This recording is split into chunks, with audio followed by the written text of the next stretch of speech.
Good afternoon. Daily wisdom with প্রিয়াঙ্কাতে আপনাদের সবাইকে স্বাগত। আজ দুপুরবেলা বসে পড়েছি একটু ফল নিয়ে। কাজকর্মের পর আর কিছু খেতে ইচ্ছে করছিল না, ভাতও আজকে বেশি খাইনি, তাই এখানে ফল নিয়ে বসে পড়েছি। লিচু নিয়েছি, আর নিয়েছি নাশপাতি না, জামরুল আর শশা, আর একটু কাঁচা মিঠে আম ছিল, ওই আমটাও কিন্তু আমি একটু ছোট ছোট করে কাট করে নিয়েছি। আর তার সঙ্গে একটু বিট নুন আর লঙ্কার গুঁড়ো মিশিয়ে একটা নুন বানিয়ে নিয়েছি আমের সঙ্গে খাওয়ার জন্য। চলো দুপুরবেলা আগে এগুলো খেয়ে নিই, আবার পরে কথা হবে। গুড ইভিনিং সবাইকে। সকালে আর তোমাদের সঙ্গে কথা বলতে পারিনি আর ভিডিও শ্যুট করতে পারিনি, কারণ কাজের একটু প্রেশার ছিল আর হাজব্যান্ডও অফিসে গেছিল। আর তারপর কি আনো আজকে খুব দুষ্টুমি করছিল, দুপুরবেলা একটুও ঘুমোয়নি, আর আমিও কাজ করতে পারছিলাম না ঠিক করে, তাই আজকে সকালবেলা ব্লগ করিনি। আর রান্নাবান্নাও সেরকম সকালে আজকে কিছু করিনি, সেদ্ধ ভাতই রান্না হয়েছিল।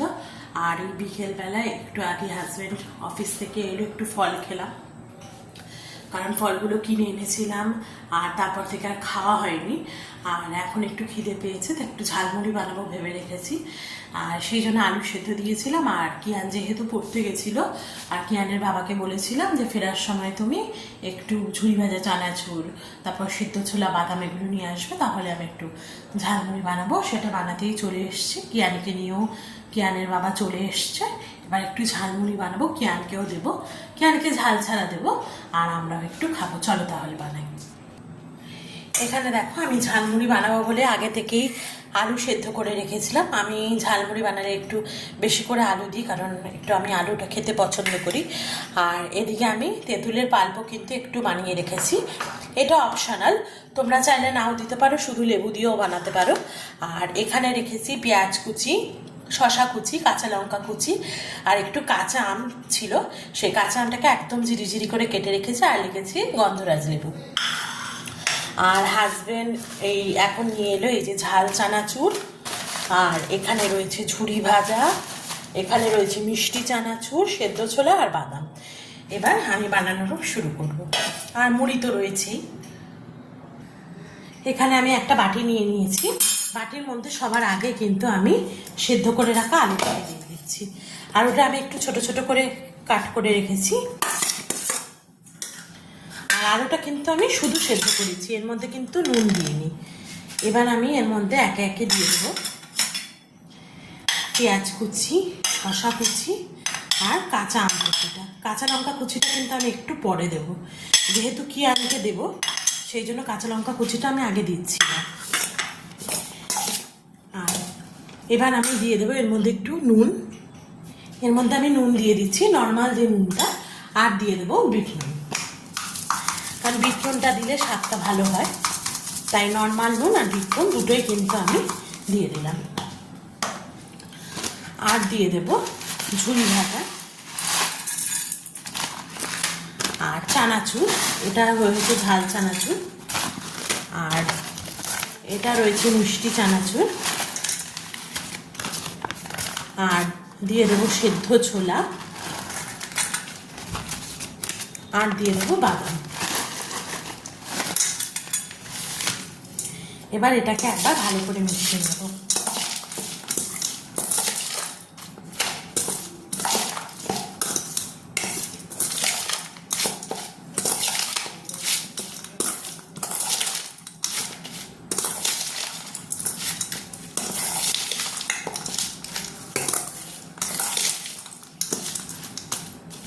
এবার এর মধ্যে দিয়ে দেবো ভাজা মশলা। আমার কাছে ভাজা মশলাটা বানানোই ছিল, তাই আমি ভাজা মশলাটা কিন্তু এর মধ্যে দিয়ে দিলাম। এখানে জিরে, ধনে, শুকনো লঙ্কা আর সামান্য একটু মৌরি ভাজা মশলা হিসেবে আমি ব্যবহার করেছি।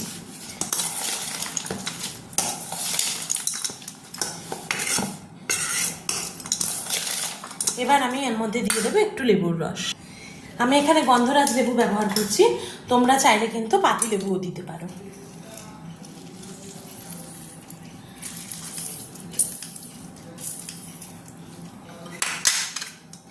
দিয়ে একবার ভালো করে মিশিয়ে নেব।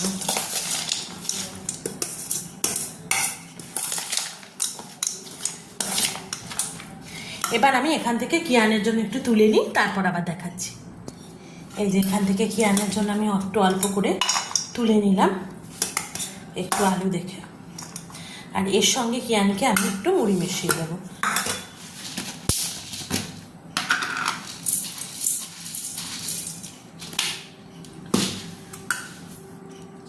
কিয়ানের জন্য আমি উঠিয়ে নিয়েছি। এবার কিন্তু আমি এর মধ্যে দিয়ে দেবো কাঁচা লঙ্কা কুচিটা।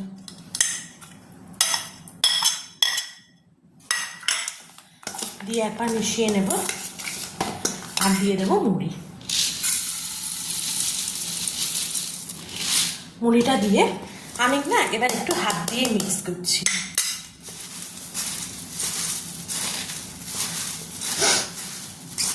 হাত দিয়ে মিক্স করলে কি মেশানোটা ভালো হয়।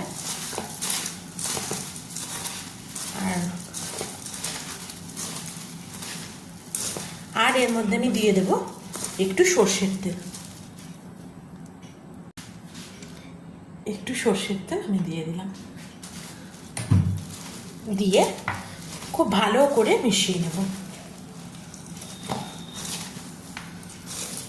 আর এই সময় একটু নুনটা চেক করে নেব, যদি নুন লাগে তখন আবার দিয়ে নেব।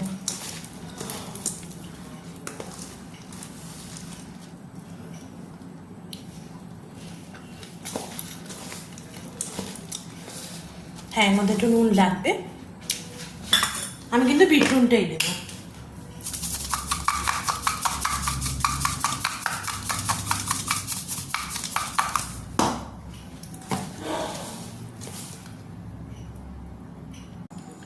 আর এবার আমি দিয়ে দেব খুব অল্প পরিমাণে একটু তেঁতুলের পাল্প।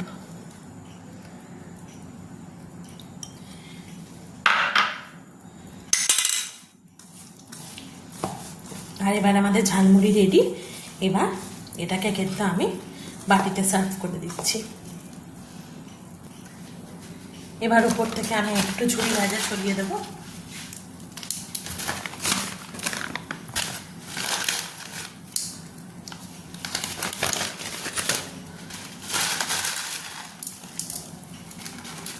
এবার মা আর হাজব্যান্ডকে দিয়ে আসবো।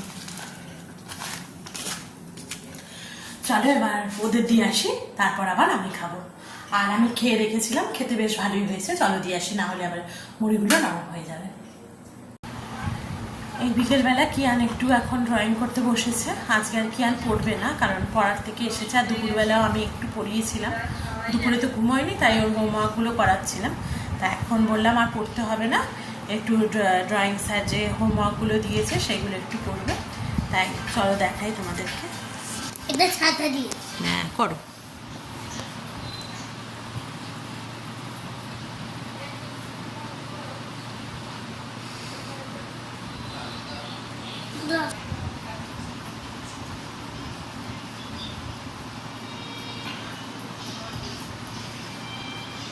আর কিয়ানের ড্রয়িং হয়ে গেলে রান্নার প্রিপারেশন বলতে কিছুই না, একটু চিকেন এনেছিল ওর বাবা, তাই চিকেন ফিঙ্গার বানাবো।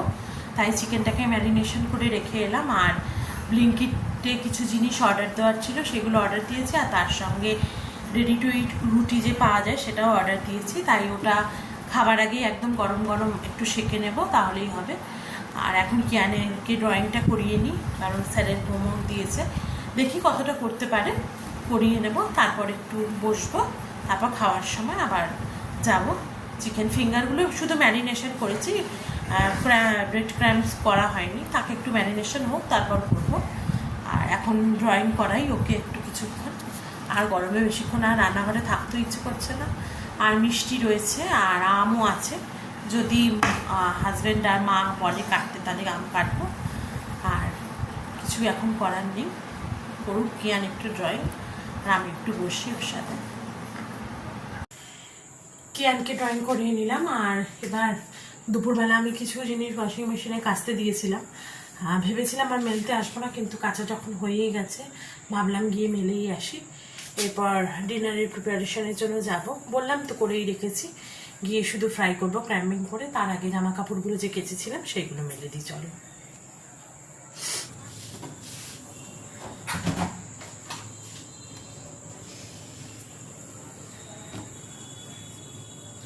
এই গরমে আর একদম পারছি না, মানে রুম থেকে বেরোতেই পারছি না এসি ছাড়া। থাকাই যাচ্ছে না। দুপুরবেলা কিয়ানকে বলেছিলাম যে কিয়ান যদি একটু শোয়, ঘুমোলে ওর একটু ভালো লাগবে, কিন্তু ওকে বলবো কি, ও ঘুমোতে পারছে না, এত গরম। মানে আমি তো কেচে অন্যদিন আমার কেচে মেলা হয়ে যায়, কিন্তু এত গরম লাগছে যে আসতেই ইচ্ছে করছে না কোথাও। তবুও কি করতে হবে, কেচেছি যখন মেলতে তো হবেই, নাহলে জিনিসগুলোর মধ্যে একটা বাজে গন্ধ হয়ে যায়। তাই আগে মেলে নিই, তারপর গিয়ে আবার একটু রুমে বসবো, তারপর আবার রান্নাবান্না শুরু করবো।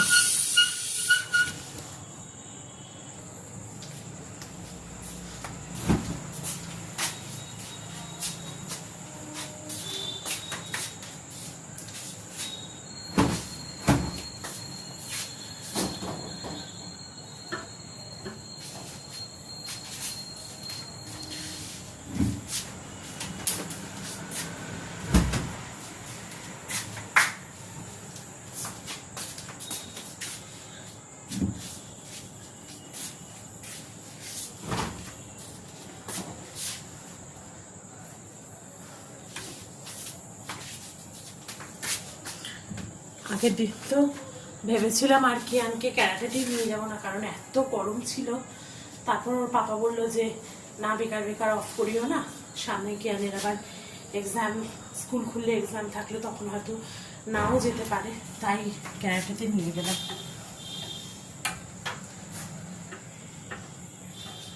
আর ক্যারাটেতে গিয়ে দৌড়োদৌড়ি করার পরও এত টায়ার্ড হয়ে যায়, আর এসে আর ঠিক মতন পড়তেও চায় না, আর আমারও ইচ্ছে করে না পড়তে বসাতে, কিন্তু কি করবো, সামনে এক্সাম, পড়তে তো হবেই বলো। তাই আজকে দুপুরবেলা ঘুমোয়নি বলে ওকে বললাম যে একটু পড়ে নে, তাও বলছিল যে না পড়বো না, তবু আমিও জোর করে পড়তে বসিয়েছিলাম। আর সেই জন্য আর বিকেলবেলা টিউশন থেকে ফেরার পর আর ওকে পড়তে বসতে বলিনি।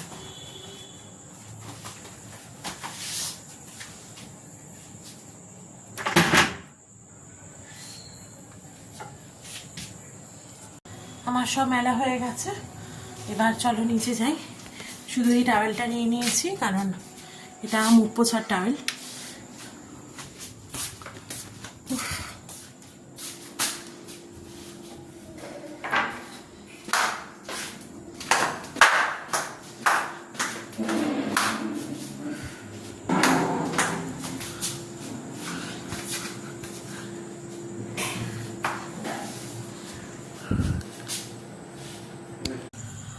আর উপর থেকে জামা কাপড় মেলে চলে এলাম রান্নাঘরে, কারণ রান্নাটা করে নিয়ে আর বেশি লেট করব না, অনেক রাতও হয়ে যাচ্ছে, অলরেডি 9টা বেজে গেছে। আর এখানে দাঁড়াবো দেখাই, যেখানে আমি চিকেনটা ম্যারিনেশন করে রেখেছিলাম, আর একটা ডিম এখানে ফাটিয়ে নিয়েছি। আর এখানে ব্রেড ক্রাম্পস আনতে বলেছিলাম, আসলে প্যানকো ব্রেড ক্রাম্পস পাইনি, তো নর্মাল যে বিস্কুটের গুঁড়োটা হয় সেটাই নিয়ে এসছে, তো আমি আর কিছু বলিনি। আর এই যে দেখো, বললাম না তোমাদেরকে যে রুটি অর্ডার দিয়েছিলাম, এখানে এই যে হোল হুইট চাপাতি অর্ডার দিয়েছিলাম, এটাকে আগে তোমার ফ্রাইটা রেডি করে নিয়ে ব্রেড ক্রাম্বিংসটা করে নিয়ে তারপর রুটিটা আমি সেঁকবো। দেখবো, আগে অনেকদিন আগে একবার খেয়েছিলাম, খারাপ না, ভালোই ছিল। তা আমি ভাবলাম আবার রুটি করব, তা অনলাইনে যখন অর্ডার দিলাম, তাও এটাও দিলাম। আর কি বেশি কিছু না, কিয়ানের জন্য একটা ড্রিঙ্কস অর্ডার দিয়েছিলাম, আর একটা আইসক্রিম অর্ডার দিয়েছিলাম। তা আইসক্রিমটা আজকে আর খাবো না, কালকে খাবো। আর একটু কিটক্যাট অর্ডার দিয়েছিলাম, আর আমার জন্য এই যে একটা ছুরি অর্ডার দিয়েছিলাম। আসলে ছুরি অনেকই রয়েছে, কিন্তু প্রত্যেকটা ছুরিতেই না ধার নষ্ট হয়ে গেছে। কালকে আম কাটার সময় আম কাটতেই পারছি না, তবে ওই একটা ছুরি অর্ডার দিয়েছি। আর আম আছে, মিষ্টি আছে, আর যদি দেখি আমটা পারলে কাটবো আগে, তাহলে ব্রেড ক্রাম্পসটা করে ওটাকে একটু রেখে দিই, কারণ একদম ডাইরেক্ট ভাজবো না, করে 5 মিনিট ফ্রিজে রাখি, ততক্ষণে রুটিটা সেঁকে নিই, তারপর ওটা ফ্রাই করবো। চলো তাহলে। আসলে আমি যখন যে কোনো এরকম ফ্রাই বানাই, আমি প্যানকো ব্রেড ক্রাম্পস নেওয়ারই চেষ্টা করি, কারণ ওটাতে টেস্টটাও ভালো হয়। কিন্তু এখানে যেহেতু আমাদের বাড়ির সামনের একটা দোকান থেকে এনেছে, এই ব্রেড ক্রাম্পস পাওয়া গেছে। আমি আগে জানলে ব্লিঙ্কিট থেকে অর্ডার দিতাম, ব্লিঙ্কিটে কিন্তু প্যানকো ব্রেড ক্রাম্পস পাওয়া যায়। আর ওদেরকে বাইরের লেয়ারটা না খুব একটা থিকও হয় না, এটা যেমন থিক হয়, আর ওটাতে একটু পাতলা থাকে, তাতে মাছ, ফিশ ফিঙ্গার, ফিশ ফ্রাই, সেগুলোর টেস্টটাও বেটার হয়। এখন মানে আমি আগে অর্ডার দিয়ে দিয়েছি, আর কিছু তো করার নেই। এবার এটার মধ্যে একটু নুন দিয়ে নেব, অল্প পরিমাণে একটু নুন দেবো, আর তার সঙ্গে সঙ্গে ডিমটাতেও একটু নুন দিয়ে নেব। আমার এখানে অল্প পরিমাণে চিকেন বলে আমি একটাই ডিম নিয়েছি। আর এবার নর্মাল যেমন মিক্স করে নিই।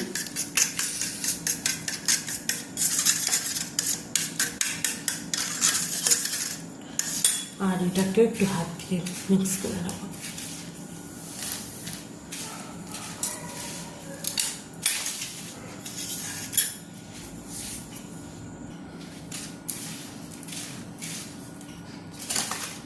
এবার কিন্তু এরকম এক একটা চিকেনের পিস আমি তুলে নেব। এটাকে আমি একবার ডিমে কোট করে তারপর কিন্তু ব্রেড ক্রাম্বসে একবারই আমি কোট করবো, আমি ডাবল কোট করবো না। এটা করলে এমনি একটু মোটা হয়ে যায়, তাই একবার করেই কোট করবো।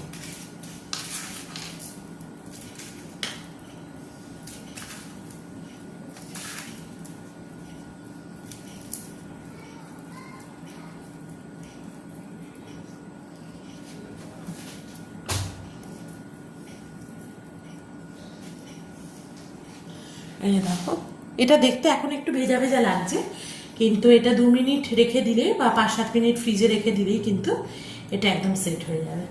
এইভাবে আমি বাদবাকি চিকেন ফিঙ্গারগুলোকেও বানিয়ে নেব।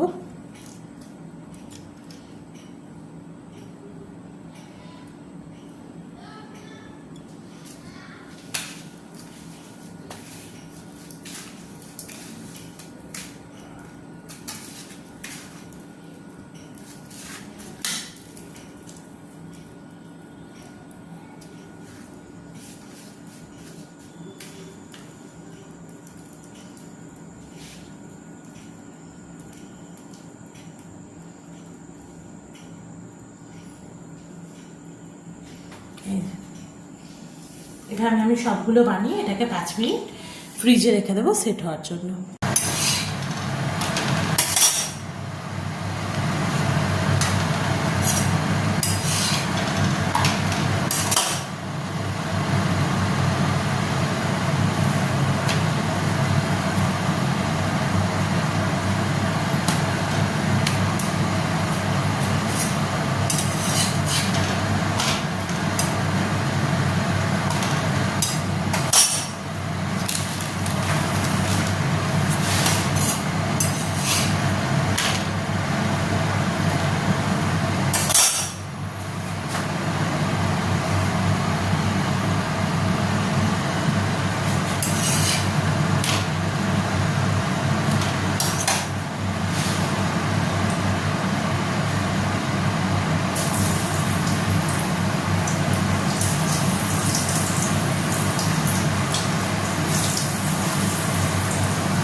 দেখো এখানে রুটি বানানো কমপ্লিট হয়ে গেছে, রেখেছি। আর কতগুলো ফ্রাই ভাজাও হয়ে গেছে, আর এখানে কতগুলো ফ্রাই ভাজা হচ্ছে। আর এবার আমরা খেয়ে নেবো। আর কথা বলছি না, আমও কুটে রেখেছি, এবার খেয়ে নিই। আজকে আর তোমাদের সঙ্গে কথা বললাম না, কারণ প্রচণ্ড গরম লাগছে। এবার আমি খাবো। খাওয়ার আগে ভাবছি একটু ফ্রেশ হয়ে নেবো, ফ্রেশ হয়ে নিয়ে তারপর খাবো। কারণ দেখো ঘেমে পুরো স্নান হয়ে গেছি। আর তোমরা সবাই আমাকে ভালোবাসা দিও, আমার চ্যানেলটাকে সাবস্ক্রাইব করো, আর ভিডিওটাকে অবশ্যই লাইক করো আর শেয়ার করো। আজকে আসছি, আবার দেখা হবে তোমাদের সঙ্গে অন্য আরেকটা ব্লগে। আর আমাকে ভালোবাসা দিয়ে এভাবেই আমার পাশে থেকো। আজকে আসছি, গুড নাইট।